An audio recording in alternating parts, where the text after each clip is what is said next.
fuck world, Trey. Hey everybody, today I got a very special one. So from all the way from Punk Perspectives podcast and straight into your listening device, we have the good, the bad, the one and only Stza Crack. Yeehaw! How you doing? Thank you, dude. I always wanted to do that. And man, I really appreciate you doing this with me. Of course. You have so many songs that I would want to, dig into because so much of your music is just very thought-provoking and so, motivational therapy, so much stuff to it. But I with never thought of it as motivational therapy or therapeutic motivational. I guess it's motivational, I guess, to some, degenerates or yeah, well, but yeah, it's definitely cool. can make you feel better. For me at least. But the song I wanted to do today was the with 9/11 about to be on the 24-year anniversary. I want The to big pick one, the big 24. big 2-4, right? I know it's not. Yeah, so I want to pick your brain on the title 9/11 was an inside joke. I'm in New York, so you get sirens a bunch. Yeah, I Yeah. can't hear anything, but yeah. Where are you at? Phoenix, Arizona. All right, Phoenix. Oh yeah, Yeah. yeah. I have to be there soon. I don't really want to talk about it, but Yeah, well, yeah, but because it's not good news. But whatever. it's It could be good news. Probably isn't. it'll probably be warmer weather at least, Oh right? yeah, that's true. Yeah. You can find some positive, I hope. I mean, it's August in New York City. It's not. Oh, it's September. You're right. It's cold. It just got cold today. Did it? Yeah. No. It got cooler the last couple of days, but it's not. It's not cold. Not Man. yet. Yeah, that's good. So so that was one that this song here, I guess First Iota, I kind of want to pick your brain on because was actually I usually like to ask first, was it the music or the lyrics? So I guess with this one, yeah, tell me what's your writing style? Was it the music or lyrics, or what's your first like memories of writing this song? Well, it's every song is kind of different. When I used to write songs when I was like a teenager, and I still use some of those songs, by the way, like the ones I didn't haven't been recorded really. I still recycle and put in new records by Leftöver Crack or Starfucking Hipsters or whatever. But Yeah. actually, as a matter of fact, 9/11 is what I call it.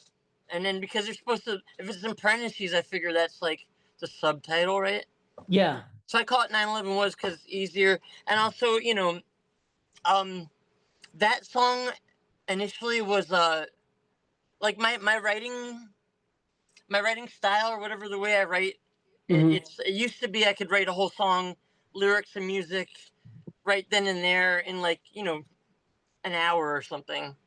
And then it got a little more complicated, but nowadays I write the music and then it takes me sometimes 10 years to write the lyrics, which I'm running up to like the end of this like 10-year deadline where I want to get volume 4 by Leftover Crack out this year. And I have a lot of lyrics. I have like at least half the record's lyrics, and all the drums are recorded, most of the bass, some of the guitar, and that stuff's easy. It's the vocals and lyrics that's the difficult part.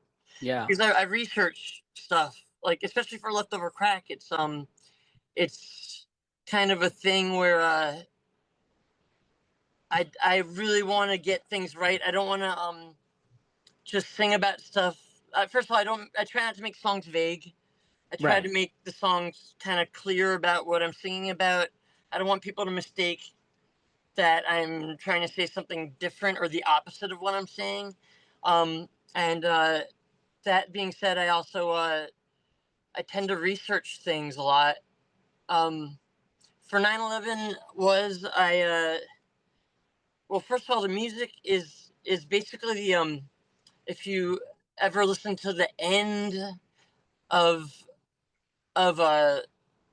Fuck World Trade, Hmm. Yeah. there's like this instrumental music at the end that's acoustic with piano, Yes. and that is the same music that is 9/11 was. Okay. Yeah.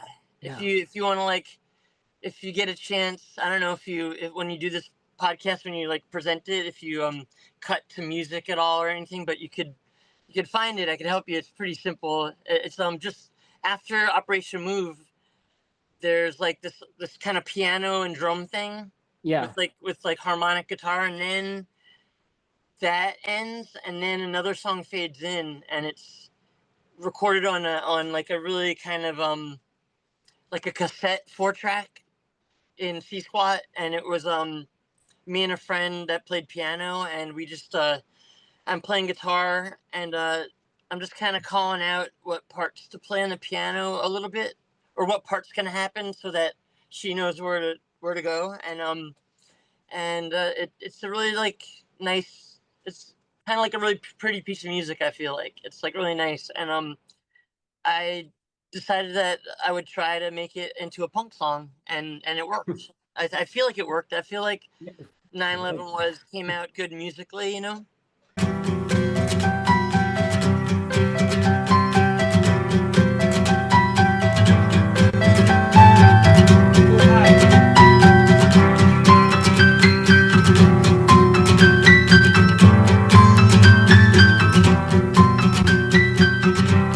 And G-Dub played the king to wipe the crime scene clean. Smart folks know what I mean. Giuliani fixed the job, abetted by the mob. Air Force and CIA, NORAD with Dick Cheney. Erase the facts away.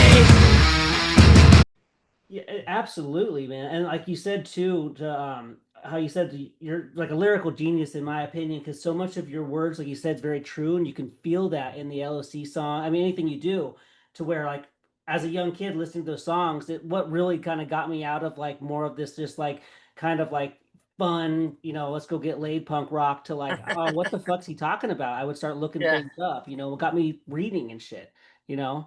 that's cool. I hope that that at the end of the day, I hope that if people are good activists Hmm. for like good causes, that they'll find each other and get laid anyways.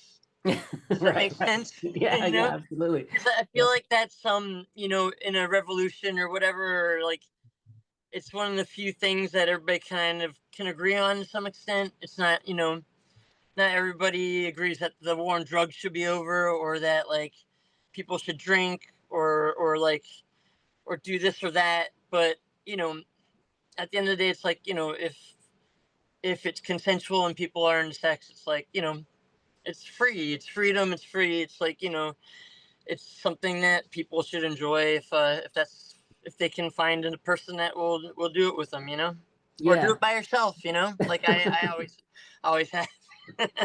Yeah, yeah. But man, on 9/11 was, and I do like because and I've seen it different ways and different platforms, like was an Mhm. inside job, or on the album it's was an inside joke. And that seemed to be like an extra like kind of middle finger feel from like the government. So was there even like 'cause- and at the time too, it was kind of controversial to think back on it. Like if you said 9/11 was like poorly done and criticized, the Bush administration, things like this, I had family members that would just go haywire, think you're crazy, things like this. So it was very intentional to make the title that parentheses part two, or well so what you're saying, that there's like the CD has it different than the vinyl or something?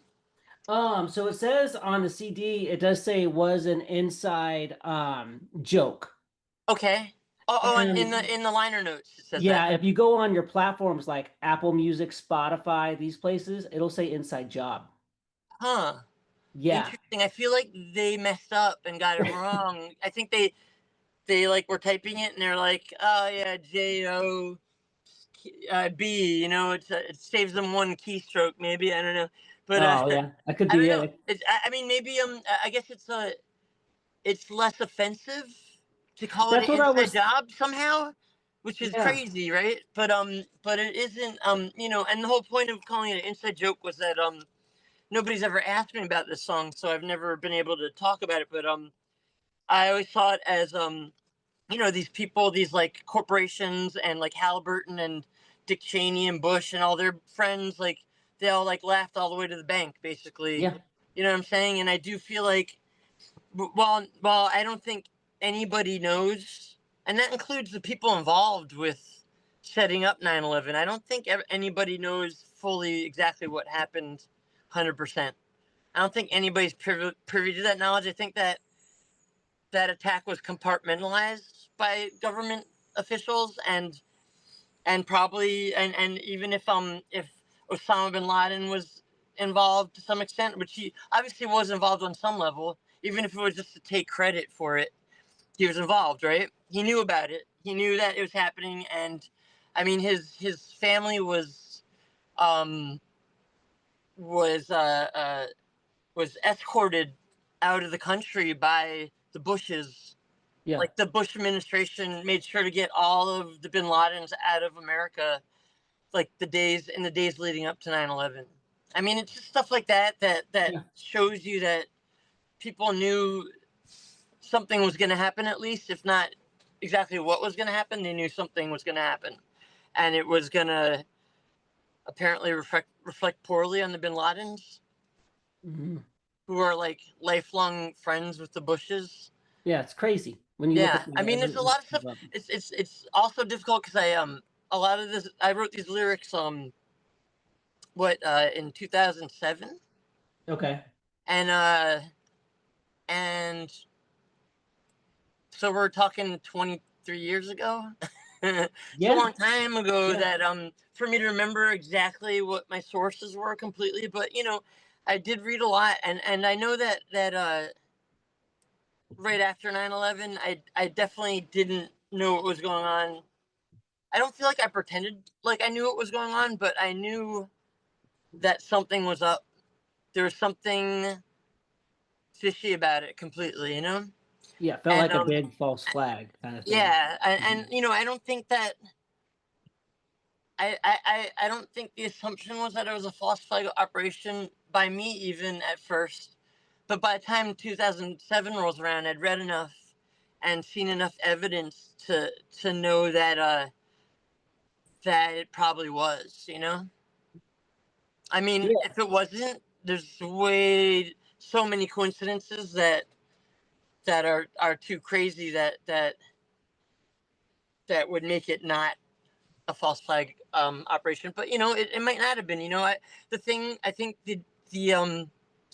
the main problem with the so-called 9/11 truther movement Yeah. was that there's a lot of kind of crackpots coming out and claiming that they knew exactly what happened, 100%.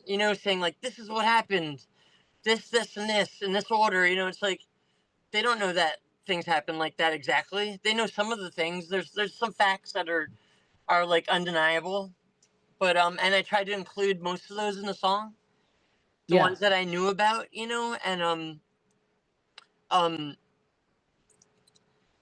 but at the end of the day, it's there's been so much disinformation um at the time and since then, and like, and there's so much like this kind of brainwashing where if anybody questions the official story, it's like your family members, they go crazy. It's like this knee-jerk reaction to be like, this person is like, it's like I'm a villain because I'm asking questions and I'm presenting a different story than the official one that America wants you to believe, which is usually, 9 times out of 10, the official story is not true.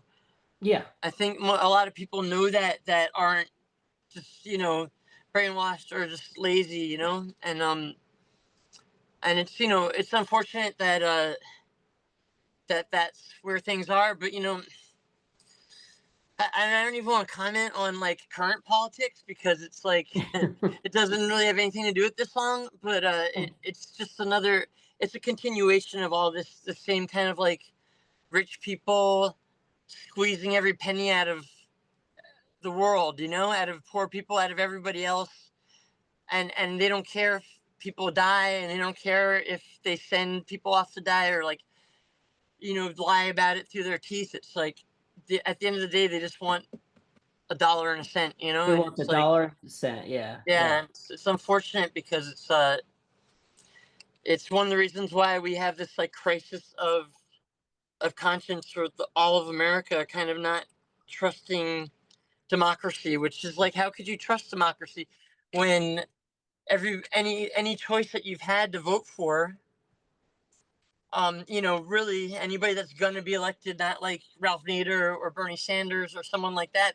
actually might have affected change.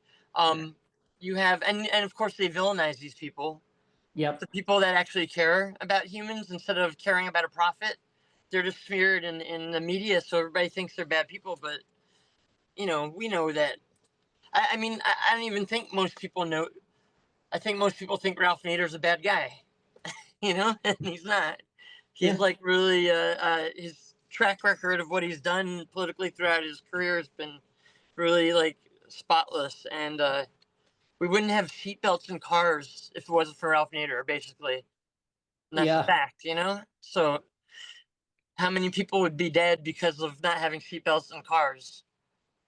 Yeah. Yeah. I mean, Yeah. And I mean, that's someone that cares yeah. about people over profit. And that's the thing too, is like even at surface level, whether you want to get into like how far of a conspiracy it went, Hmm. they definitely, allowed the attack to happen from what it felt like. And then we were there for 20 fucking years. And how many Yeah, people died while Halliburton is off in the bank. Exactly, right? Like, yeah.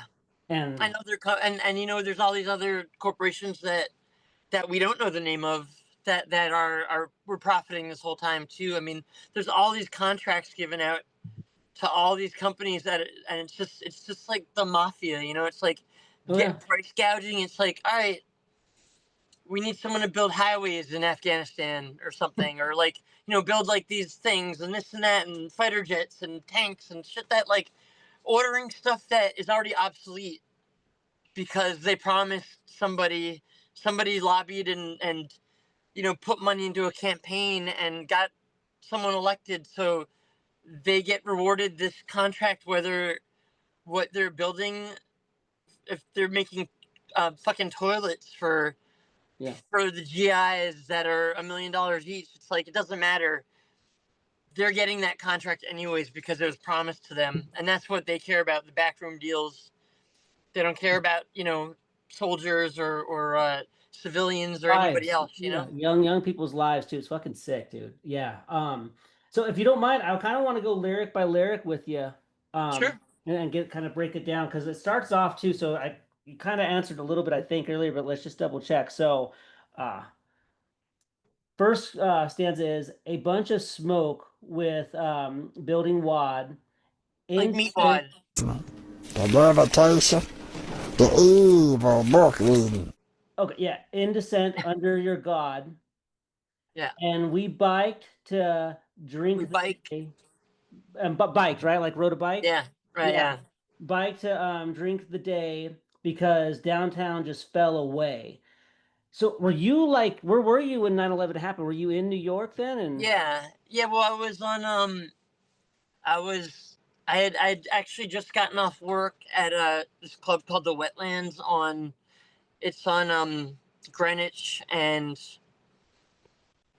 I don't know. It's below Canal Street, so it's like it was literally, if you walk out of the building and look down the avenue, Greenwich Avenue, you could Mhm. see the Twin Towers were right there, about maybe a third of a mile away. Like they're maybe like less than 10 blocks away. You could see it, short blocks too, Yeah. and it's and that it was really close. But I worked. I was a bar back and I worked really late till like I usually work till like 4 or 5 a.m. It was the last week of that club being open anyways. They were shutting down a week later, and so the last week they had all these like big bands that kind of got famous after playing this club. Like, so this club really fostered a lot of like kind of pop hippie acts, I would say. Like Okay. bands that played there all the time that got famous include like Blues Traveler, Dave Matthews Band, Hootie and the Blowfish, Joan Osborne, stuff like that. Like Some Jewel, maybe, relaxing like stuff, rock. kind of like this, like it's like kind of bands that really catered to hippies, but also got on the radio and got famous. Spin Doctors, stuff like that. Okay. Right. So these bands that like most young people probably don't know these bands, but Blues you know, Traveler song, I think, and still popular. they're like Maybe. not like they're not really my favorite bands from the '90s, Yeah. but they definitely like made a dent, and a lot of people don't know that they all kind of came from this scene that really seemed to focus around Wetlands was like a really main venue for these bands to play at. But that club was great. They had all kinds of bands, and I worked there, so I got to book shows, got to book Yeah. Leftöver Crack there a bunch and stuff. And it's one of the reasons why we got to play at all, because we've never had a good, we were never in good standing. None of my bands really were invited to play at regular clubs much. Not Yeah. because like anything. I mean, we were squatters, and maybe there's a jealousy of like people that didn't pay for rent, but and then there's this thing where like ska shows wouldn't have us because we were a punk band, and punk shows wouldn't have us because we were a ska band. So I basically had to book our own shows, and I would book shows here at C Squat, and I booked shows at Wetlands, and that was pretty much it. Like before that, we would book shows at ABC No Rio, was like this DIY club in New York that has been kind of torn down for 15 years, but I hear they're reopening it. But it's kind of like the East Coast Gilman Street, Okay.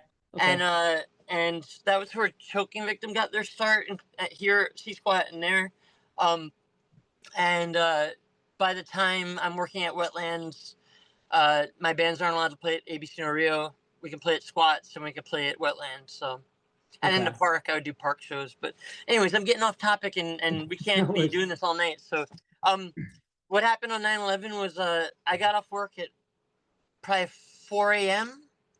Yeah. something like that, and I got on my bicycle. It's it's a few miles away from where I live. So I biked home. It's always great, like after working a really long shift. It's like the club's 2 stories, so, and all the beer and stuff was in the basement and the keg. So I had to like haul like cases of beer upstairs all Yeah. night, Okay. and Some a lot labor. of times I'd be two at once and stuff like that, which I would never try now because I'd probably like hurt my back or something. Sure. Yeah. But back when I was in my early 20s, it was no problem. um and so I worked really late and got on my bike, and there's always that feeling of after getting off work after 9 hours of being on my feet, Yeah. just gliding. It's always great, and Okay. I got home and immediately went to sleep because I was so tired. And then there's banging on my door. My roommate, kind of like, I was in a front space. I'm not gonna explain that, but it's like basically where the bathrooms are in these apartments. Okay. We didn't used to have bathrooms or running water, so we used to have extra space there. So either people had storage or they had an extra person living there, and I kind of had my own room on the second floor that was kind of built where the bathroom is now.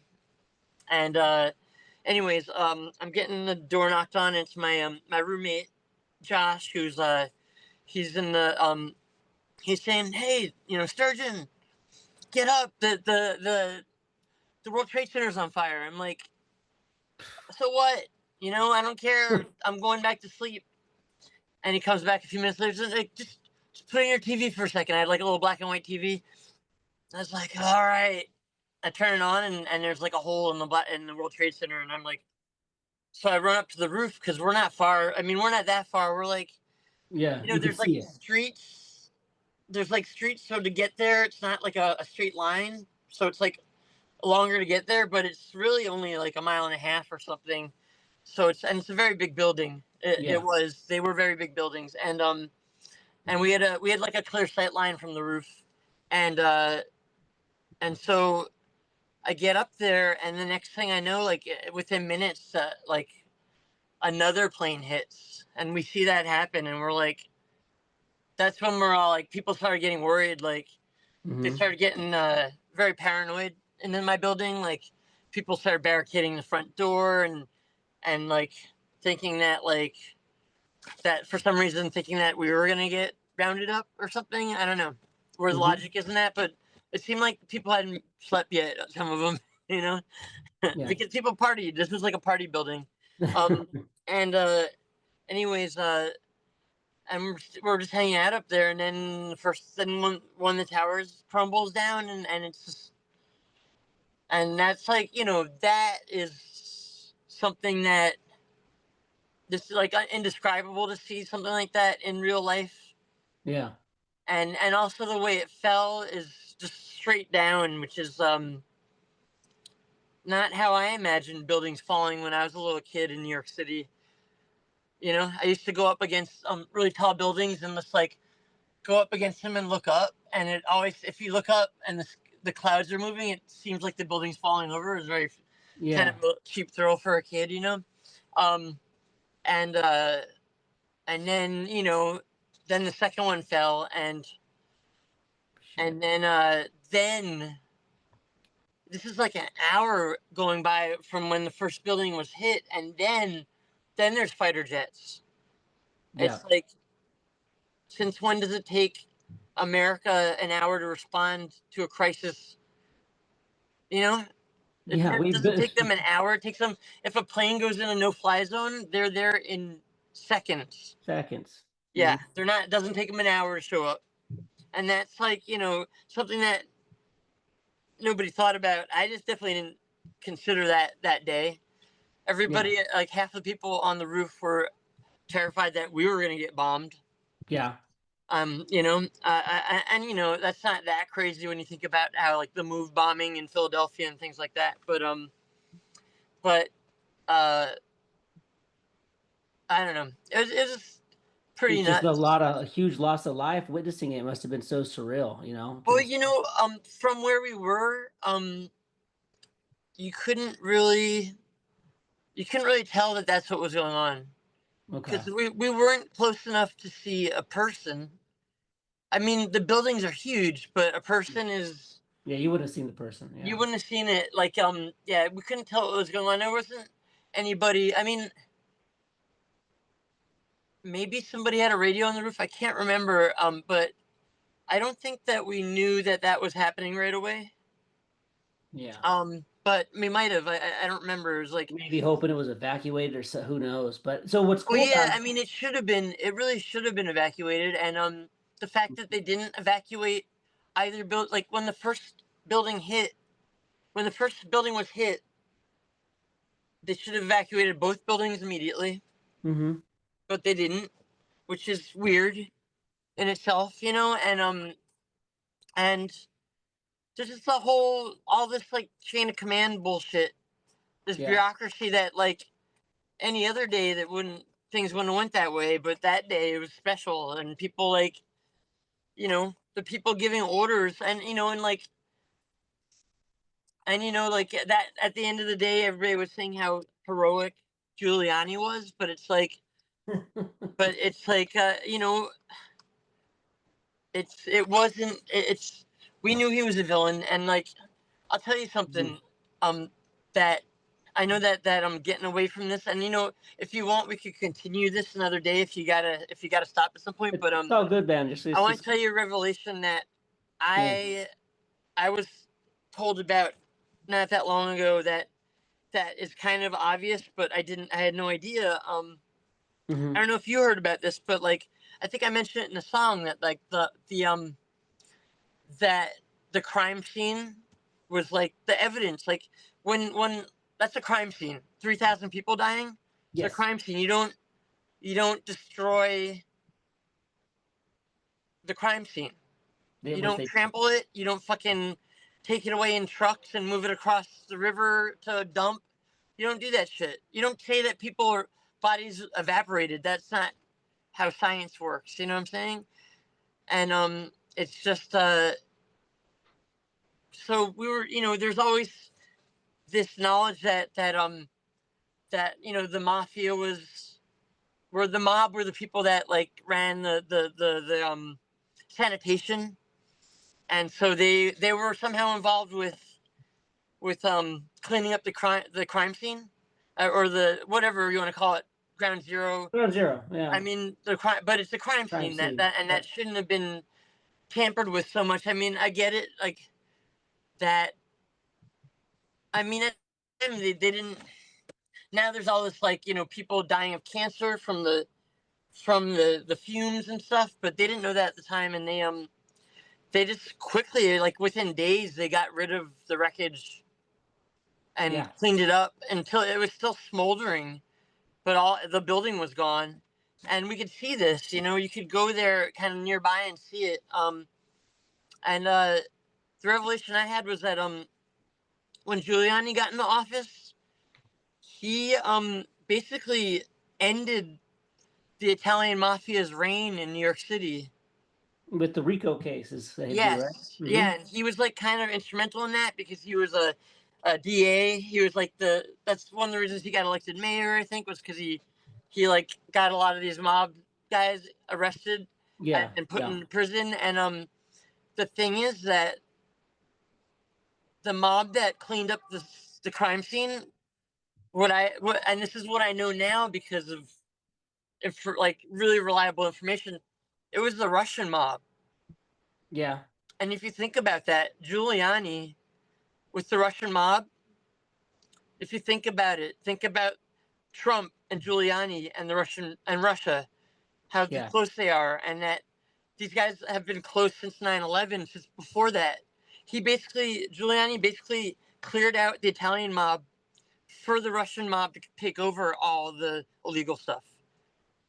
And so what you have is the Russian mob cleaning up the crime scene, and that's new information to me. And I think a lot of people don't make that connection that the Italian mob was kind of Yeah.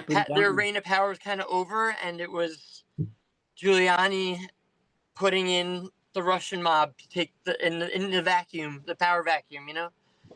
But it's like kind of creepy if you think about it, how like complicit Trump and Giuliani were with Russia, and how they were such friends with them, and like you couldn't, you know, accuse them of any wrongdoing because they're like defending That them. was weird. Yeah, it was weird that like Giuliani and Bush too during that time.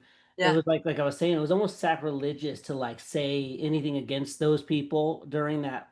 That's why I Really, love I don't did it. remember But, anybody yeah. talking about Russia during 9/11 times. No, that all came up. I think mostly I feel like the states haven't really talked about Russia since Trump, right?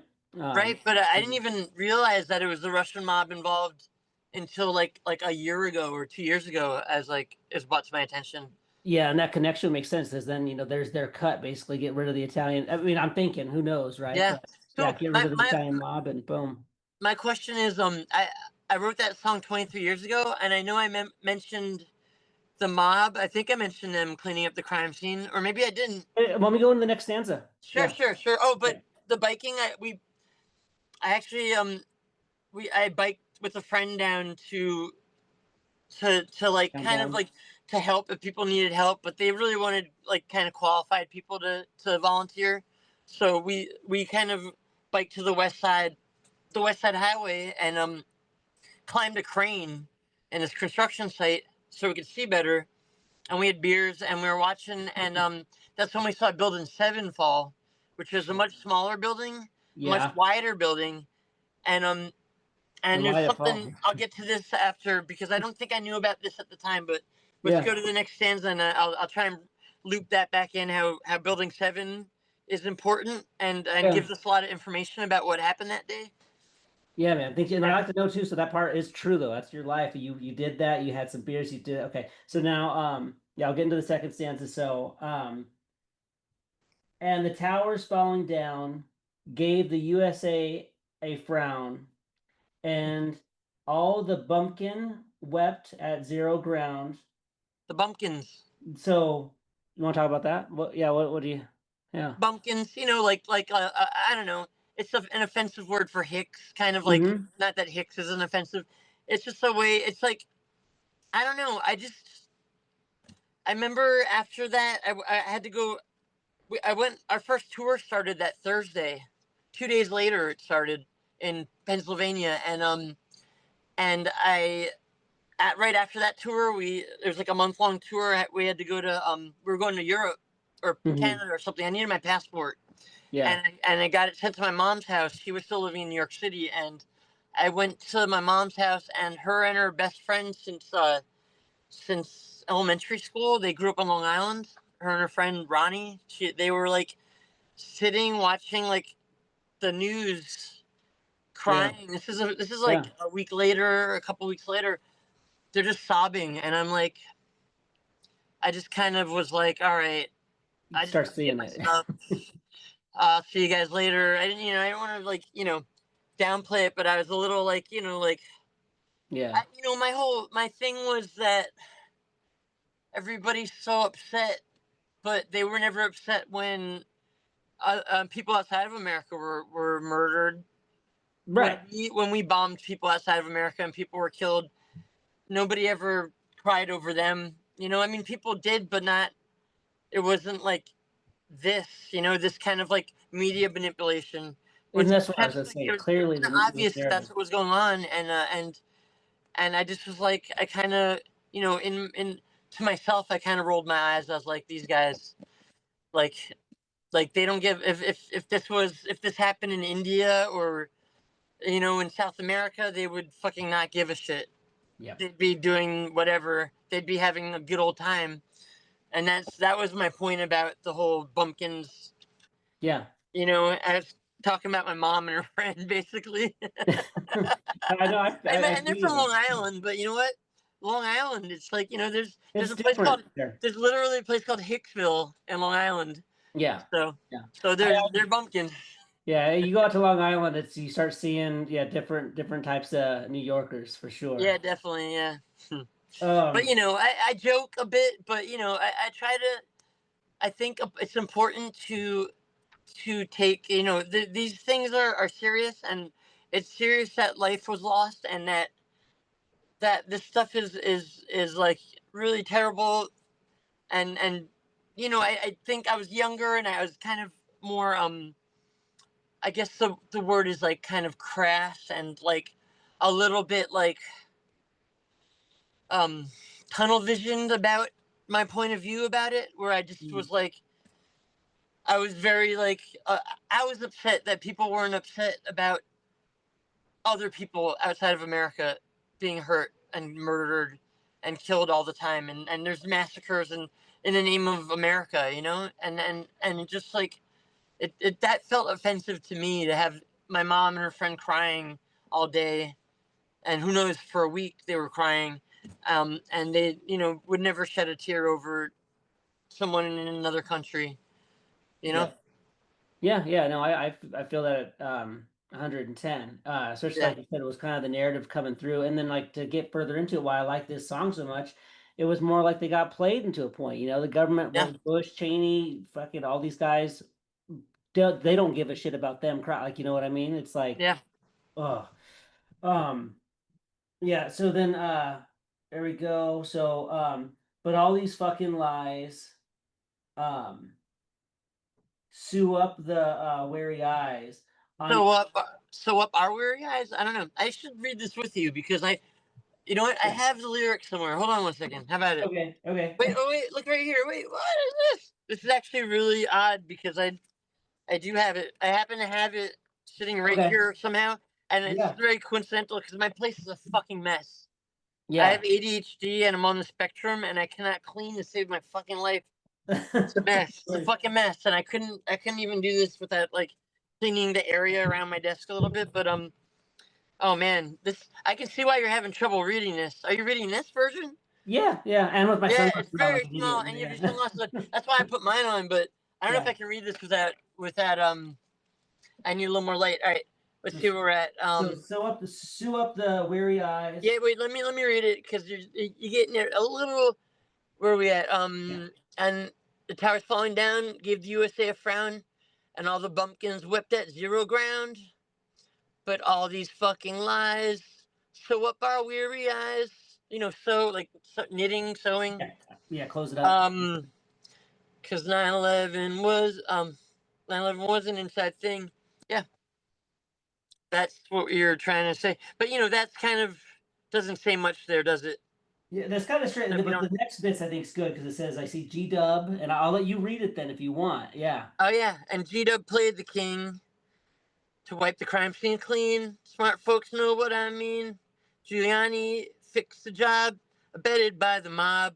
Air Force and CIA, you ride with Dick Cheney, erase the facts away. It's good because you know what? I'm glad that I said the mob because Yeah. it's still the Russian mob. Yeah. I think Yeah. if I said the mafia, that's more the Italians. But if you say So the mob, it could be, you know, any mob, you know? yeah, Irish mob, Russian mob, yeah, anyone, yeah. It's So kind of crazy how much truer this shit is today than it was when I wrote it.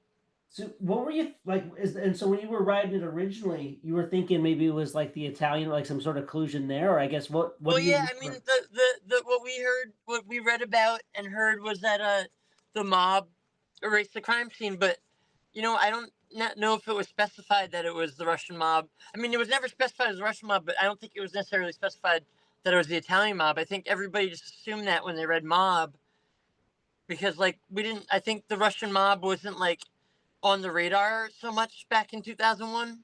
Yeah, You know what I mean? So like you had a like I think in like the late 2000s, the 2010s is when you start getting films about the Russian mob, like Eastern Promises and stuff, where yeah, you have like, you know, the guys with the tattoos that are all horrifying. And nowadays, like most movies that have a villain, it's like a Russian mob, or you know, it's yeah, like now yeah, it's kind of commonplace. You don't really see like new movies that take place now with like the Italian mob as the bad guys or something, yeah, yeah. But I unless think they take place in the past. But you know what I'm saying? So yeah, yeah, I think you're right. That at the time when you think New York and you think like a mob, you think the Italian mafia, Godfather, all exactly, that and stuff that's is what I there. thought too. Yeah, And it's like it's interesting because I think maybe there might have been a little bit of like I guess you could call it like a kind of racism where you're like Giuliani is yeah, Italian. Italian name. He's probably in it with the mob, but the sad fact and the truth of it is that Trump and Giuliani are in it with the Russian mob, and they still are apparently. You know, Yeah. so Yeah, it's and like you said, just this was such a great and for the time too when this song came out, man, it was just again, your music's so thought-provoking, makes you go in there, you want to start reading about stuff, and you could always kind of tell that there was like definitely like some shady shit, but this was like the first song I remember that really kind of, started calling out kind of right. some some A perception. lot of, I mean, to be honest, I don't really like giving this guy too much credit because I do feel like he's a little bit of a what do you call it?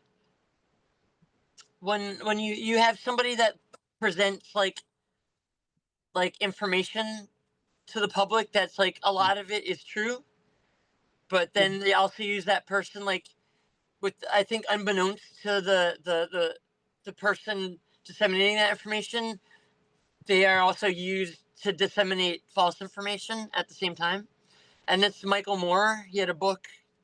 I think the book maybe was Fahrenheit 9/11, or I know that he made a A movie, but documentary movie because that right, after but he had a I think book so, yeah. before that. There's a Oh, book. yeah. I believe the book came out first. Okay. I can't remember the name of the book, if it was the same or if it was called something else, but a Yeah. lot of what I got, a lot of the information I got for this song and my knowledge about 9/11 up to that point was like probably half of it was probably from his book, because he definitely researched it and footnoted it and had like where he got his information from. So it wasn't like just it wasn't like just watching the internet and seeing like QAnon say something or some Right. a lot of people just make up stuff on the internet so they Yeah. can get monetized.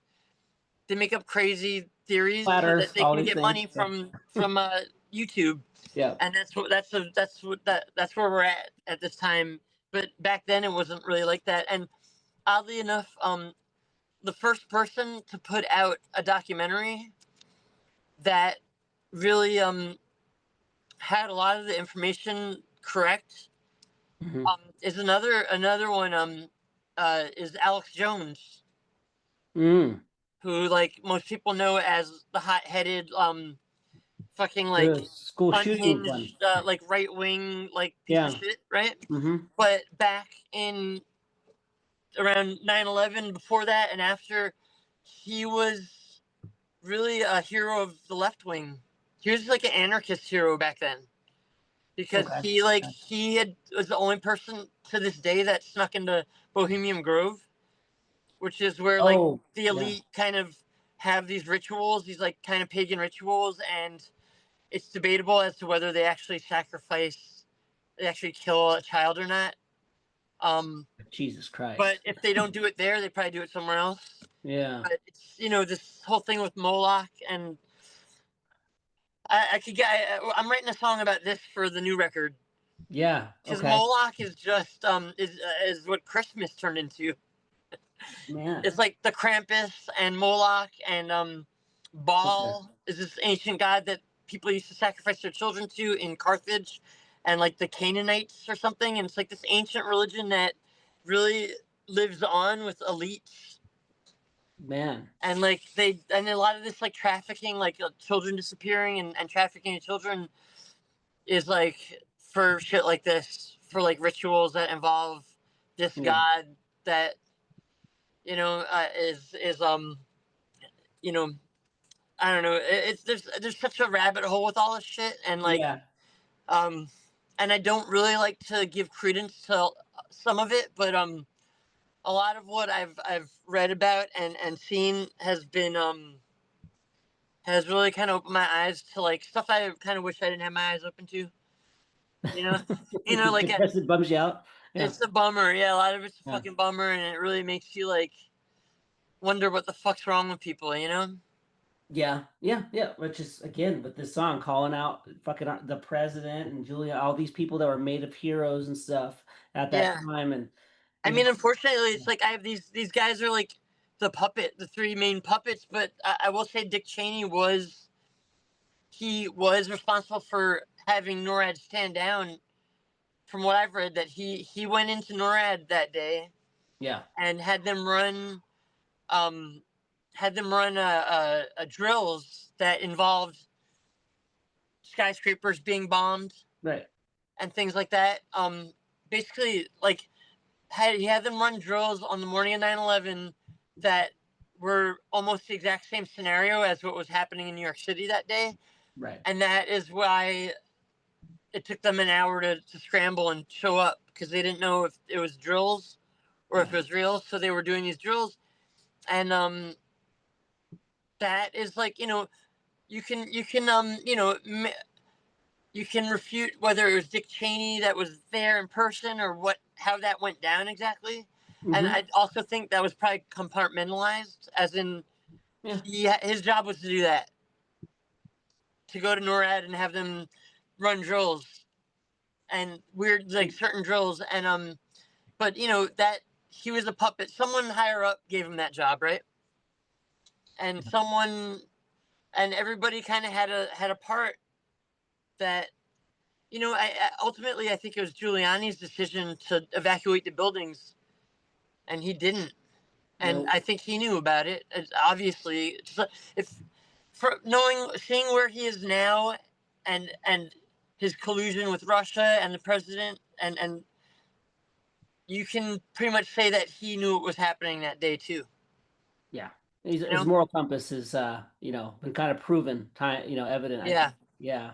Which is also cool too. I mean, now, you know, 24 years later, you can actually Google and see this stuff. You know what, you know, Cheney was doing all these things there. It's evident, and it's crazy that there's still even, and it's weird spot. You mentioned QAnon stuff too. Like even today, if you start talking about conspiracy theories, like even 9/11, people just kind of throw you in that whole loop sometimes, which is right, annoying. Yeah, I'm definitely not a 9/11 truther, and I definitely don't pretend to know exactly what happened. And I know that certain things happened that are very coincidental, and they really raised so much suspicion that it's, you know, surprising that, you know, people didn't really investigate this stuff, or if they did, they kind of swept it under the carpet. I don't think anybody's read the 9/11 report, that, like, you know, 1,000-page document or whatever, that their conclusions. It's like, it's so long, I don't think anybody's gotten through it, and I don't know really what it says, but ultimately I don't think they put any fault on anybody in America, you know. yeah, and that's the thing too, is like even at like surface level, you can tell that, you know, the supposed leaders didn't give a shit, allowed it to happen. Then we got the Patriot Act after. Then we got the, you know, 20-year war. You know, it's just it's the You know, it's really twist your stomach. Let's continue on onto the next Sure. lyrics there. Do you want to, since you're Yeah, reading? where are we at? Let me see. It's just really small. You know what? If I had a magnifying glass, which I have somewhere, I probably should have written these lyrics out bigger. Here, right? Let me do it up here. Okay, we got what the crime shit claim. Erase facts away, and the tower is falling down. Spun the populace around, and all the families wept at zero ground. Yeah. 3,000 bodies never found. Pulls construction worker slang for controlled demolition. So I want to talk about that. Yep. Because that is that's an important point that was actually that's what I wanted to get back to about Building 7 was so the way that in Alex Jones's documentary, I don't even know what it's called, martial law, right? The 9/11 martial law, something like that. It's called. Okay. I don't even know if you can find it nowadays. But I definitely have like a DVD of it, like a burnt copy of it, and then after that was like Zeitgeist, that those movies came I like out. Zeitgeist. Yeah. Zeitgeist fucked me up a little bit. Yeah, Yeah, especially but that see, but religion too. a lot of the information in Zeitgeist came out like Alex Jones broke that information. Okay. He like came out. Alex Jones is the first person to show the footage of the two firemen being interviewed with the plane hitting the building overhead. Like Yeah. that's how there's footage. Like he aired that in his documentary, and then you have those firemen talking about how they heard explosions, boom, boom, boom, boom, boom. They talk about how exactly like that. Like they're both talking. They're like because they're right there. They're like a couple blocks away talking. They're like whatever ladder. I can't remember which is like ladder 11 or something. It's like the firemen that are right by the World Trade Center. Yeah. They're being interviewed by these French documentarians that day, and right when the first plane hits, and then they're talking to them a little later when they're talking about how they heard when the buildings were falling down, they heard explosions on each floor below before the building started going down. They heard boom, boom, boom, boom, and they said they saw the glass blown out of each floor Yeah. below, and then there's like I've seen photos and I don't think I've seen film of it, but I've seen photos of like firemen at the scene looking at the girders in the base, like the ones that were still around in the basement, Okay. and they're sliced at a 90-degree angle, which Yeah. means like to get that's how you would make a building fall straight down. You have to it takes fucking weeks like to get that so to operate the way it did. You have to plant explosives on the girders on every floor below from the top down, and you have to time them so they blow up in a sequence, Like a domino. like the one above, and then a split second later, the one below that, and the one below that, and that takes Right. really it takes like probably at least several months to plan, and at least a month to fucking install that. So the one of the things I think I get into in the song is Marvin Bush being he was the head of security at the World Trade Center until 9/10 or no 9 that Friday yeah until 9/10. I think his last day was maybe the Friday or 9/10 was his last day as head of security at Twin Towers. Yeah. He resigned or whatever. Yeah. He moved on. He probably gave us 2 weeks, you know, like at the end of August, and so he was the person that would have been privy to people in the building late at night, you know, setting up explosives and like against the girders in the hallways or in like the staircases. I think people don't use the staircases, so I don't really know how they did it, and I'm not pretending that I do know how. I just know that it's suspicious that he was this Bush brother was head of Marvin Bush. security until the 10th of September. That's crazy. No, the 10th of September. Marvin Bush. Marvin What, Bush. like what the fuck? And you can look again. This is why I love your music, man. Like there's no other band or whatever that could make me actually start looking in and start like I researching. mean, this stuff and I'll tell finding you this: yeah. if any of these facts are not 100% correct, Mhm. it's I read it in more than one book, or more than one article and that were researched well, and I am repeating what their research was, but these things are, maybe he didn't, maybe it was like that Friday, like I said, maybe it was the 7th he was done working. Side note, our drummer in Leftover Crack worked at the Twin Towers. He worked at I think he worked at the second tower, the first. No, he worked at the first tower that was hit. I don't know if that's Tower 1 or Tower 2, or how North they or south or number. something, Were right? they in the order of being hit, or are they called number 1 or number 2? I don't know. But Yeah. but they he worked at some bank in the building in the World Trade Center, and he put his 2 weeks in at the end of August, just like Marvin Bush. His last day was the Friday before 9/11, and Yeah. that weekend we played with Stiff Little Fingers at Yeah. this club in the Village, and we were leaving for tour that Thursday. So he had quit I think he had that job for at least a year, and his replacement was killed. He was on one of the floors that the planes hit, actually, and he was killed. So that messed him up a lot. Our That's so drummer. gnarly. Yeah. It's Yeah, yeah. crazy.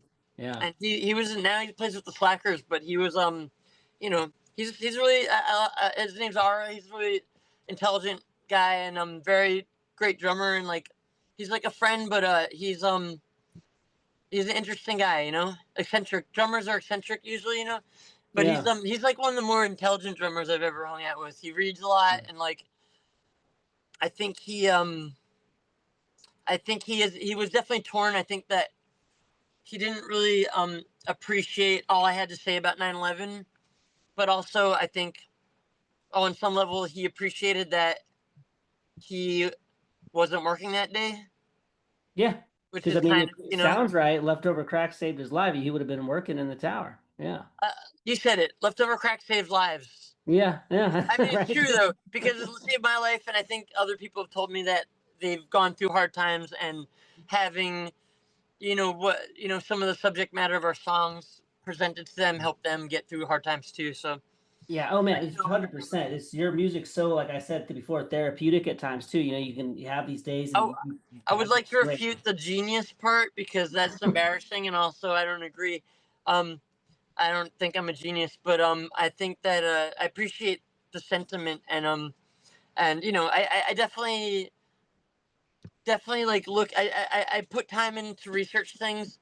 I used to not be as lazy as I am now, or maybe a lot of bands are lazy, or I think a lot of bands are more poetic with their lyrics, so they don't actually need to research things, and it's a lot more fun to write lyrics that aren't researched. Let me tell you, Yeah. I tried that. Like, as a matter of fact, Star Fucking Hipsters was supposed to be the band that was going to be the band that I didn't make political and didn't research stuff for, and then, Yeah. but this stuff had already been researched. I didn't actually read anything to write these songs. There was already stuff in my head, but if Yeah. you look at it like song for song, the songs aren't political as Leftover Crack songs tend to be.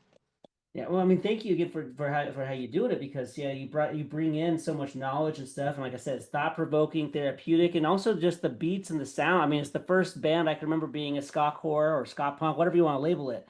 That sound was, pioneered from you guys, and I that feel like I use feel emotion. like Operation Ivy pioneered that. A little bit softer though, yeah, You think but so? Oh yeah, well we do a little more like crust punk there's and stuff like the that, but beginning of Clear Channel. That, oh man, that album is so heavy. It's there's no other sound like it. That's the best intro. I could talk about that song too, but really yeah, cool.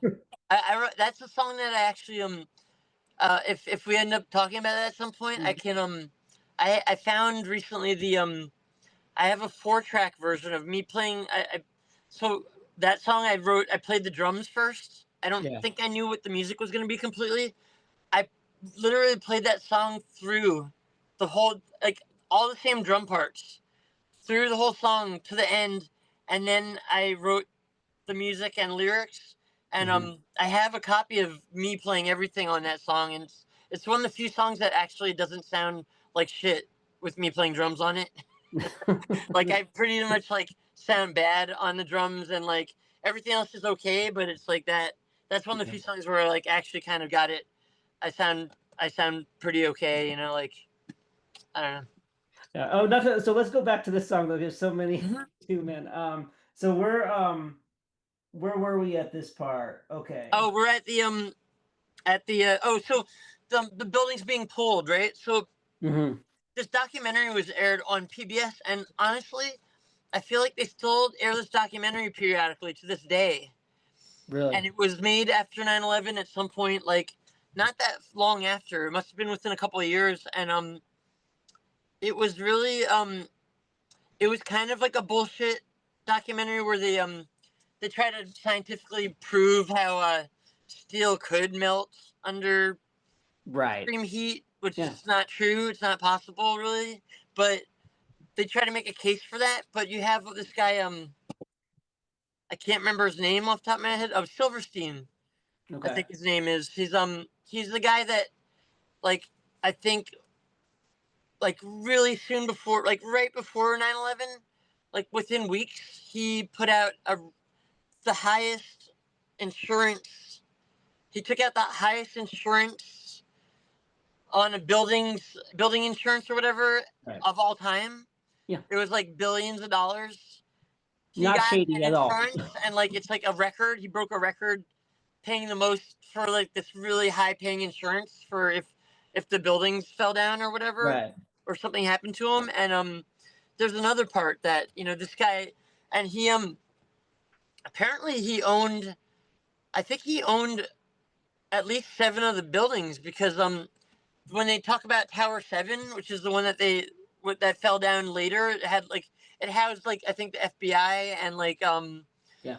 NYPD had special headquarters there and stuff like that. That's the one that I saw fall down really close by because it was all those buildings were within a block or two of each other of the Mhm. World Trade Center, but Building 7 was a little further uptown, like a block or two closer uptown, and the thing about it that was weird is it also fell straight down. And in the documentary, he talks about when he made the decision to pull Building 7. Now, he says this in the documentary that he decided to pull it, which is to say, he decided to have controlled demolition of Building 7 that later that day because there's fires in it. Now, the theory is there's a few things. Theories that was that's the headquarters. That's where Giuliani was for most of 9/11. That's Yeah. where the FBI were. That's where a lot of like high-ranking officials were that day. And the thinking is that they had a lot of like they probably had some of the planning materials for 9/11 in that building, and so they pulled it. He had this record this insurance that he was going to get from any building that fell down or whatever. So he pulled that building, and the thing is, you can't just pull a building. You can't just decide I'm going to pull a building and have it a controlled demolition set up and have it fall down. It doesn't work like that. You have to have the explosives set up in that building far in advance. Yeah.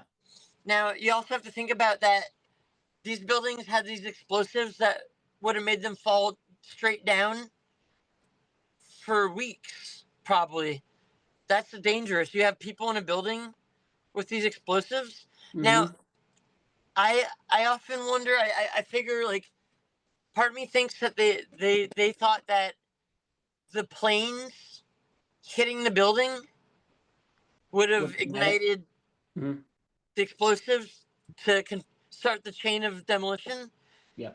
And I think that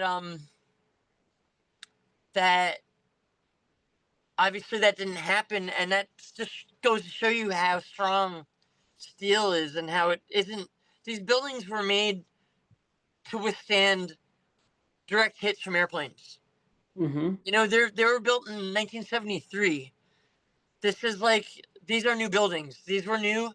They're built to withstand explosions, bombing, direct hits from airplanes, all kinds of fucking disasters, earthquakes, Yeah. you name it. And so these buildings both fall straight down in controlled demolitions is crazy. Right. That's Yeah. not how buildings fall. Yeah. It only people have seen buildings fall like that because the only time you see buildings fall on on screen is when they know they're gonna fall and they control it and they pull the building, right? So I don't know. It's nuts, man. But he went back to say that he misspoke in that interview. He didn't mean to say that he pulled the building, decided to pull the building, but it's funny because they air that documentary every few years. I see it on PBS. Yeah. It comes on again because it's always there to it's there to bolster the official story of 9/11, but it really pokes this huge hole in it that is the controlled demolition part. And I don't know, it's just nuts, man. It's interesting that they still air it too, but it's Yeah, they PBS. won't. It's like they're kind of out of the control of the government in a way. I mean, they were. Now they're probably getting all their funding cut, but Really? Yeah. I mean, but what's funny too is like I remember going back in that time thinking about myself even like when I would question it and stuff, they would try and make you feel so stupid. Like right. you don't know how still like it's like I've even very surface level, like you said, all Well, these it's a lot like coincidences. a lot like cancel culture. It's like if you question it, you're like outcast. You're part of the problem. You're an Hmm. enemy all of a sudden. So it's that same thing. It's like we're taught as an activist, and if you ever read any George Orwell books, I feel like Question everything. yeah, I feel like one of the problems with one of the reasons cancel culture happened is Mhm. because people they stopped teaching George Orwell in school.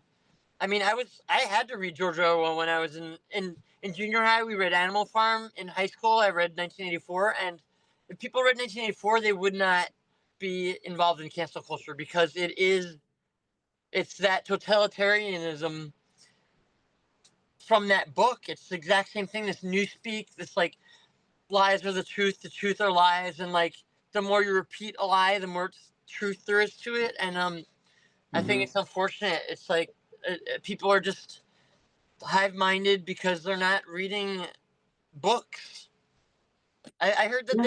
in a lot of schools they don't even teach books. They have excerpts, they Xerox pages from books and have you read a chapter of a book or something. You're reading Cliff Notes now, basically, at Yeah, the end of the basically in thing. school. And that's what I heard Yeah. in public school, at least. I don't know, Yeah. And but even worse, they'll be just tell you what the book's meant to be, which is what I love. It's like you can interpret it however you want. That's what it was meant for, But yeah. yeah, yeah, just it, oh, it's very good. I was going back like the bumpkins lens there too. I was just wanting to say this back again. My family even where I was like rolling eyes, we were thanking George Bush in our Thanksgiving dinner. I was just like, this is so Oh my fucking God, thanks. crazy. Yeah. That's yeah, that's cringe, very cringeworthy. Of course, that's Oh the yeah. same difference. Eye rolling, cringeworthy. Mm-hmm. I couldn't imagine. Yeah, I couldn't even imagine because Thanksgiving is already a gross holiday, but then to have be thanking these basically war criminals at the table. That's all. Yeah. Oh I yeah. mean, They if you don't give think a about shit. Christopher Columbus and all these people, these are war criminals at Yeah. best. These people raped and murdered people to take over their land, and that's who we're taught about in school as heroes, right? Yeah. Yeah. Going back into and it's just you got to I gotta question. say, you picked a great song to if you got to go to sleep early. I 'Cause know. I know. most songs I Um, probably could explain in 15 minutes. I know. I know. But okay. So let's continue with that too. Thank you, man. Um, all right. So are we on to the bottom stanza? All right, yeah, we are for controlled demolition. Bomb to pull it to its base. Marvin Bush helped put in place, but Yeah. crushed people vaporized, quote unquote vaporized question mark. I like that. Mhm. With the evidence erased, the victim families had no case. That's time and time again. That's the thing that you know how the police when there's a bunch of cops around somebody that and when the cops fires, they all empty their fucking cartridges at them. Yeah. It's because the worst witness to have is someone that's been shot and survives. It's the Oh yeah. worst person to have in court because that person will win the court case against the police. The person that was shot by the police.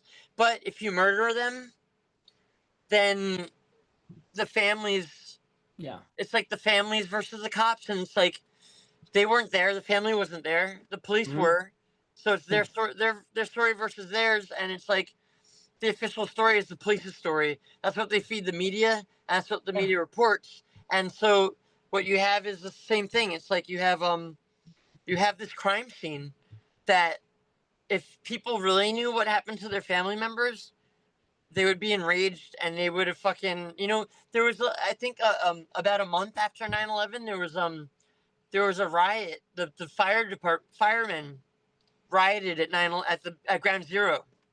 Really? There's a fire. The firemen rioted all the firemen from the city came to Ground Zero and rioted, and it was barely reported, but in retrospect, you can understand why, because the firemen definitely, fire department and the police know each other. They talk. Everybody, you have enough information shared with the fire department that they know that something fucked up happened and that they should have been warned about it too. Yeah, a lot of firemen died. I mean, NYPD and fire department, a lot of NYPD and a lot of fire department died because they were not rich politicians that were warned about 9/11. They were like first responders that were like told nothing. And so in order to make this seem like a terrorist attack, they had to keep it that way. And I think enough of the first responders understood what happened really soon after 9/11, and that's why there was riots, and they probably bought them off or something, I don't know.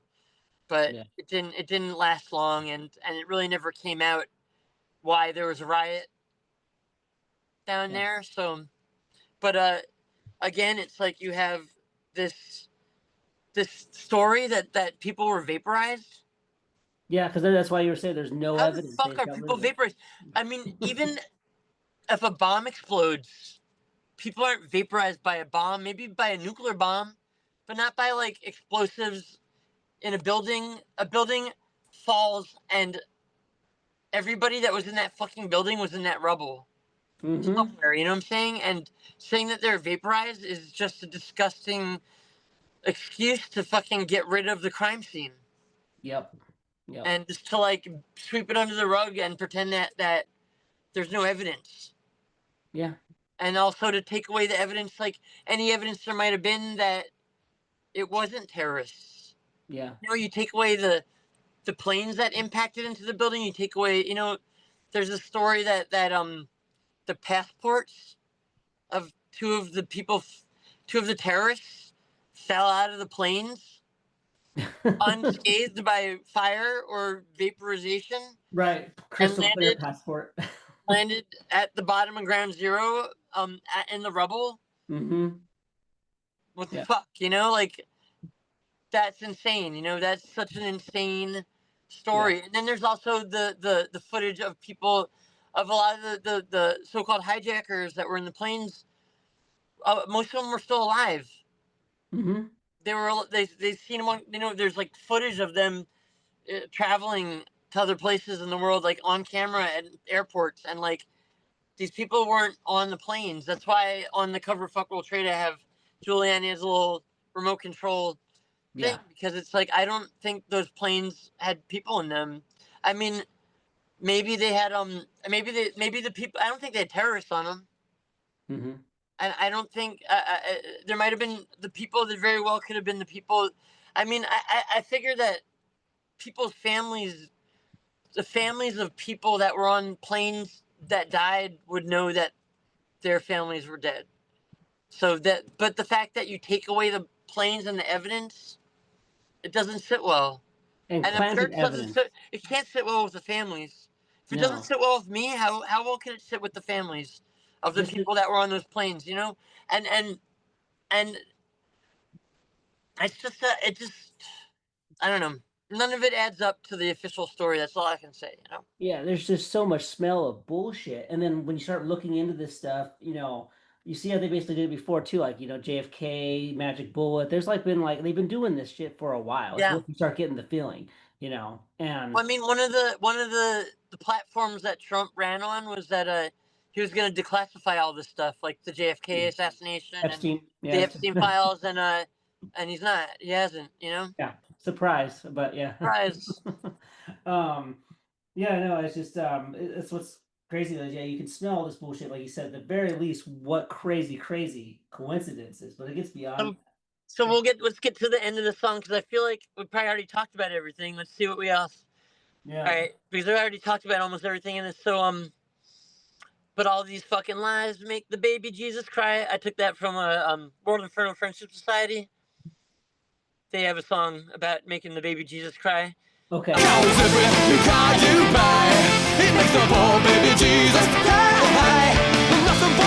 I always wondered that too. I always figured it was like band that does It's kind of like a anthem. tribute. I was like, okay. I was, I think it's only anarchists are beautiful, and I heard I always hear this sometimes. Occasionally, I'll hear that a band that I like that I was like friends with to some extent or knew well. They were gonna invite me to sing on a song on a record. Okay. And I heard that I was maybe gonna sing on "Only Anarchists Are Beautiful," beautiful, and at the end of the day I wasn't invited. But I think that's the line from that song. And makes the baby Jesus cry. 9/11 was an inside job, not a fuck you kebab like the media portrayed, like the GIs would get laid, and it makes no fucking sense, like a failed Air Force defense, because corporate oil got paid, and I'll save you some suspense. They wanted the presidents, we already talked about all that, but money and oil, it's just, it all boils down to dollars and cents, and yeah. And I think I didn't want to call it 9/11 was an inside job because I didn't want it to get lumped in with 9/11 truther shit, and I didn't want it to I just didn't want it to be this harbinger of serious. I just didn't want Stuff Like Hipsters to be the serious band that was humorless, or you know what I mean. I just wanted to give people a song that, well, I feel like it has a lot of true facts in it. It's also and the songs at the end of the day are kind of entertainment, and for the music is important to to vent to, and for people to make sense of things and whatnot, and also just to after a long day of working or whatever you're doing, after stress, you want to listen to music, and you don't want it to preach at you, and you don't want it to I remember I was trying to get into propaganda, and I was at Fat Records, and I asked Fat Mike, what records should I check out? What's the best one? What do I like? And he gave me How to Clean Everything. Okay. I think it's called, and yeah. I never listened to it. I just read the liner's notes, and I was like, this band has no sense of humor. Yeah. I don't want to listen to this. This is the liner notes are preaching at me and making me feel like belittling me. Yeah. And so I just never listened to it. I was like, I don't want to fucking hear these songs, because I already don't like how the liner notes read. Yeah. You know what I mean? Yeah, I remember my first reaction, where the humor in the band name Leftöver Crack, where I was at Zia Records in Tucson. I was looking for you in the L's. And this girl comes over with a corn shirt on or whatever. She's like, "Hey, can I help you find anything?" And without thinking, I'm just like, "Yeah, I'm looking for Leftover Crack." And she looked at me. She was just like, "I don't think we're gonna find." She was very confused. It was just, the name was fucking great, dude. That's funny. Yeah, and then also saying it too. It's like, yeah, there's no such thing as leftover crack. Man, there ain't no such thing as leftover crack. No one's got leftovers. I mean, there is though, because that's the thing. Sometimes there is leftover crack. But yeah, there's definitely the humor in that. But going back to the 9/11 song though, I mean, I really appreciate it because it was one that was entertainment, all that, but it did make you think, and I guess that's why I liked it a lot too. It's how I started feeling Yeah. at that time, and it was a good way to express it, especially with the, saying, how it wasn't this just like they wanted what was it, US kebab or whatever, where I Yeah, remember yeah. Not they a were fuck US really kebab. Yeah, I mean that's like just I Mhm. don't know. That's just kind of those are lyrics that were written pretty quickly, but like when sometimes a song's there's occasionally I'll write a song that like I'll just write it Yeah. without having to rewrite any lines or like change a word of it, and it'll all fit and it'll all be perfect, and I'll be like it'll almost feel like I didn't write it. It's like it went through me, like it was like I channeled it or something. Yeah. And Yeah. sometimes, and I'll be like, oh, that's pretty funny, I guess, kind of like it's like it's because like kebabs are very Middle Eastern, Mhm. and so Yeah. yeah. It worked out well. And it was funny because I remember them like right after that happened too, where the media kept pushing on us that they hate us because of our freedom. Remember that? Like Right, it was right. like, The oh freedom. shit.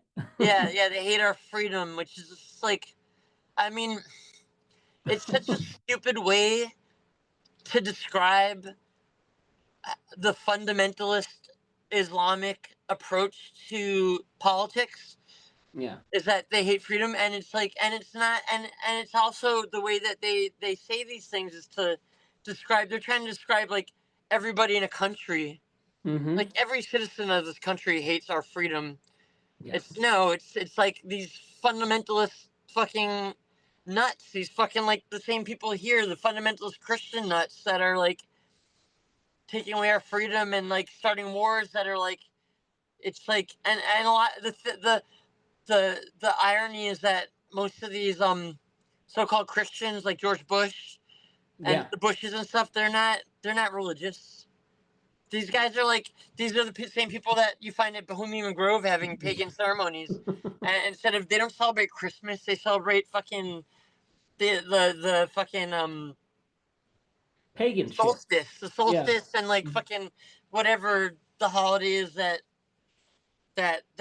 has this like bull headed seated idol that's made out of metal that they used to light up and until it was red hot and people would put their babies on it. Oh my And they're God. screaming, and then they'd make a wish, and then a lot of these children wouldn't even die from that. They'd die from their wounds from being burnt like really Yeah. badly, and then left. It's fucking insane. I mean, they found all these by the they used to try to say that they never sacrificed children in like in these places in like Carthage or whatever, and the Hmm. Canaanites, and but then at some point in the last like 50 years they found cemeteries, and they found like someone's grave, and then they'd find a bunch of little urns around them with Oh the wow. remains of little babies in it, and it's like Yeah. they were like, oh, they did do that, this Yeah. is evidence, and it's like it's just foul fucked up like crazy shit. The fact that there might be people continuing this shit Hmm. is just nuts. I mean, it's nuts. I don't care to think about it too much, but it's like you know and who knows, maybe it's not like everybody, but it's obviously not everybody, but it's like if it happens at all, it's just it's just disgusting, Disgusting. Yeah. Yeah. Yeah, man. Were you saying earlier that the new record may have a song that includes some of the lyrics about that? Yeah, yeah, yeah. I don't have a title for it yet, and I'm not sure which music the song is gonna go with, but I have all the music done. Like all the music's recorded for this record. I just have to get the lyrics in order of what song goes where, and yeah, because last around the holidays last year, around Christmas, I was like, all right, what's up with Christmas? Christmas is weird. It's too Yeah. weird, and I just looked it up on on the internet, and right away I saw like, all right, Christmas is a continuation of this pagan ritual that this like Baal worship of this deity that was like it's like Hmm. a mix of two deities. There's this one that is this like bull headed like like human person, and then there's another one that's like I think it might be a Greek deity that was like he has like kind of like a ski cap on with like a ball on top, and Yeah. he has I think and there's reindeer. He has reindeer, and I think in like statues he's depicted as like it's like very violent. Whatever's going on with this guy and the reindeer, they're like killing stuff or something. I don't know. It's crazy shit, but this guy and it's like a mix of these two religions, and that's what Santa Claus is basically. Is like a mix of these two gods, these deities, I guess, or like demigods or something. I don't know. I don't really Right. know the whole in and out of it, but it's like yeah, it's weird seeing these ancient statues with a guy with a ski cap on with the Right. ball on top. It seems so modern, you know. Yeah. It's like what's that, polyester? And it's like, and I guess he's also like in a cold place. He must be like maybe Swedish or maybe it might be Swedish or something like, yeah, because there's where reindeer are like in like Scandinavia. It yeah, might be a Finland mix maybe. between like some Norse or Yeah. like some kind of Scandinavian mythology Yeah. and this like I guess Canaanite. I think it's like Middle Eastern, North African, um, like pre-Christian um worship. So Yeah. I don't know. I don't pretend to be an expert on this stuff, but you know, there's the thing that opened my eyes about that stuff was that fashion brand Balenciaga. Yeah. You Yeah. heard I of remember hearing Balenciaga? creepy Yeah, shit about them or something, right? yeah, Yeah. Valencia. Well, they had these they kind of had a this. There's a scandal because they had this campaign with Adidas. I guess they're German. Adidas is German, I think, and Balenciaga is in Europe somewhere. Maybe they're Hmm. Dutch or German. And they had these like teddy bears that had like black eyes and bondage gear on, and Hmm. there's children in the photographs too. And then there's all these like things in the photograph, like these just little like Easter eggs as they call them. Yeah. Very weird It's shit, kind of right? interesting because it's but it's it was, but Balenciaga is because they had tape like they had this like caution tape that was like Balenciaga tape, Yeah. but you could see that some of the tape had two A's, Baal, which is Baal. That's the god Baal. That's who was worshipped, and that's who they sacrificed the children to, and Balenciaga it translated into like English from maybe like from some Latin languages like Latin and Spanish and stuff like that. It's Baal is king. Balenciaga means ball is king, and it's like, and they kind of gave away. But then there's that, and they kind of got in trouble for having these children with these like these not age appropriate like teddy bears that had like bruises that like very like BDSM teddy Yeah. bears, and then there's Yeah. all these little things in the thing, and then they did another um photograph ad that was of a girl with like a purse or something like a Adidas purse or some shit, and then if you look at the text, like there's all these papers on the table, and it's and you can see that someone like looked like with a microscope or whatever, they enhanced it, and they could see that it was this court case about child pornography being legal if it's not real children because of AI stuff, What the but this is fuck? pre-AI, and it's like why include this in your ad? And then there's Right. all this other stuff in the background, like these books in the office that were like attributed to these artists that were like very into like their themes are very sadomasochistic and like have a lot of children in them being Yeah, that's abused and the things like what that. makes me so uneasy. Like, nothing against whatever, but don't have the kids involved in it, right? Like, what the fuck? Yeah, Yeah. and it was just like a lot of people's Twitter accounts were like Mhm. shut down and closed and stuff because of the scandal with the thing, because they didn't, I guess they thought nobody would see it. Or And I asked somebody that was in the industry that was a model that like was kind of would know these people, and when I asked about, because he was a fan of Leftover Crack, when I asked about Balenciaga, and I asked about like that campaign, he like kind of his eyes glazed over, and he was like, oh yeah, like a production designer, and he just kind of like trailed off, and then I never saw him again. It was weird, but like I think it was normalized, like this I think that he might have possibly been abused to some extent. Like he was in the modeling industry as a very young boy, and he had this like 60-year-old woman that was like he lived with, that was like,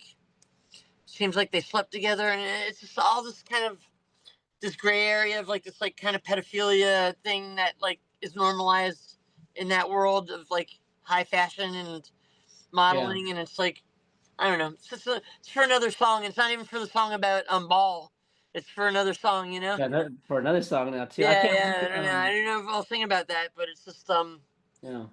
it's just, there's so much, man. It's like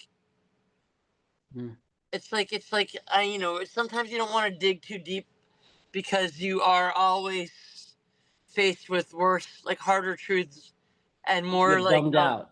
more like disgusting and nauseating truths that are harder to believe, you know. Man. And it's like kind of you know, you can't unknow these things, you know. Yeah, but at the same time, to make the world a better place, you have to fucking, Yeah. confront it, right? And not talk about Well, it. there's this whole child trafficking thing and like sex trafficking, and it's just it's so I think it's out of control because all of a sudden there's like so many more children are missing in the last like 10 years. Yeah. And I attribute it to the like internet Bitcoin billionaires. Like I think all of a sudden there's a bunch of more billionaires in the world that can do whatever they want, and now there's this demand, like everybody wants to be part of this club where they're abusing children and shit like that. And it's like it's this thing that like Epstein was like is like a middleman and only like the tip of the iceberg of all this stuff. Yeah, again, that's He's like like, a new one today. It's like how much of a false flag or whatever, like straight up disrespect to us going on, where clearly, I don't think anybody really believes he killed himself. Both no. teams now, blue team, red team, are both saying it. They did, vice versa, and they're shutting it down again. They don't want to talk about it, and You it's know, like, it's interesting because I saw everybody's seen like the footage of the jail cell with like a minute missing, but I always wondered, I was like, I bet that's not even his jail cell because you don't see him. And then I heard someone talking about this a couple of weeks ago about how that it wasn't their jail cell. His jail cell was actually down some stairs, and that was someone else's jail cell that where the minute is missing, and he was Yeah. actually on another floor or something. And I'm like, that makes sense because you never see him. So how do we know he's even in that cell? And that being said, why even cut a minute out? mm-hmm. You know? Yeah, It's just like it's almost like somebody is like, it's one of those things. It's like somebody is trying to get attention to it, for it to be investigated. Like someone on the inside wants it to be looked into, so they present this tape with a minute missing. Okay. So that it raises more questions. It doesn't close anything out because people keep trying to close the case. Yeah. Anyways, we could talk about that another Yeah, time. we could, But I know.